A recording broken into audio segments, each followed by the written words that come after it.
ఉన్నాడట. హల్లెలూయా. రెండో అవయవం పక్కటి ఎముకు. ఈ ఎముకని ఇరుగుపోయినా, ఎముకను తీసేసిన మరలా ఆ చోట ఏమొస్తుందండి?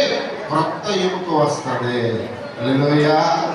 అందువల్లనే ఆదాములో చోట ఎముకను తీసిన అక్కడ ఎముక తగ్గలేదు, మరలా ఏమొచ్చిందంటే అక్కడ ఎముక వచ్చింది. కాబట్టి రిబ్బోను మీరు గూగుల్లో కూర్చు చూడండి, ఆడవారికి ఎన్ని ఉంటాయంటే ఆ గొప్పలో ఎముకలు ఆడవారికి 24 ఉంటాయి, మగవారికి కూడా 24 ఉంటాయి. హల్లెలూయా.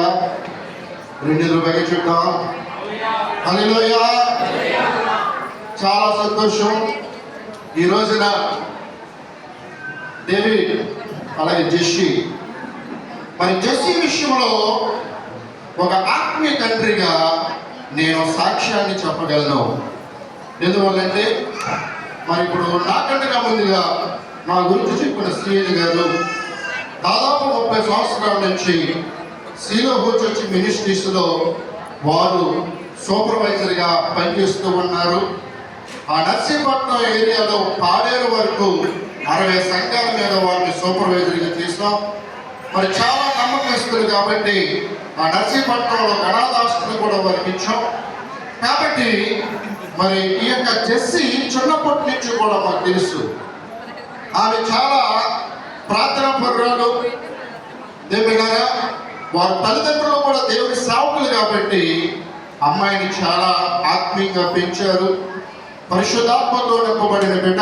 ఆ రోజున ఫిలిప్పీ కుమార్తెలు ఏ విధంగా ప్రవచించేవారో ఈ రోజున నా ఆత్మీయ కుమార్తె జెస్సీ కూడా అటువంటి ప్రవచించే వరం కలిగి ఉందని చెప్పడంలో సందేహం లేదు. హల్లెలూయా. అలాగే దేవుడి గురించి కూడా విన్నాం.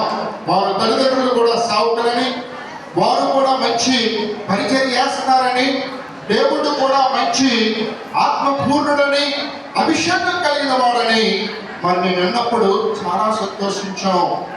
ఈ రోజున మనందరము కలిపి ఇద్దరు దైవజనులకి వివాహం చేస్తున్నాం. హల్లెలూయా. దేవుడారా, డేవిడ్ మరి సేవకుడే, మా జెస్సీ కూడా చాలా సంబంధాలు వచ్చాయి, కానీ నేను సేవకుడిని చేసుకుంటానంది. ఈ రోజున జెస్సీ కూడా సేవకురాలు.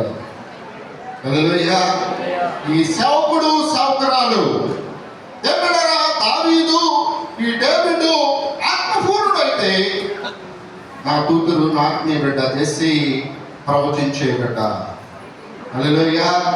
మీరిద్దరూ ఈ వివాహ జీవితంలో, వారి యొక్క దాంపత్య జీవితంలో దేవునికి సేవ బహు బలంగా చేయబోతున్నారని సేవకులుగా మేము ఎంతో గర్విస్తూ ఉన్నాం. హల్లెలూయా. రెండు మాటలు చెప్పి నేను ముగించేస్తాను. చదువుకున్న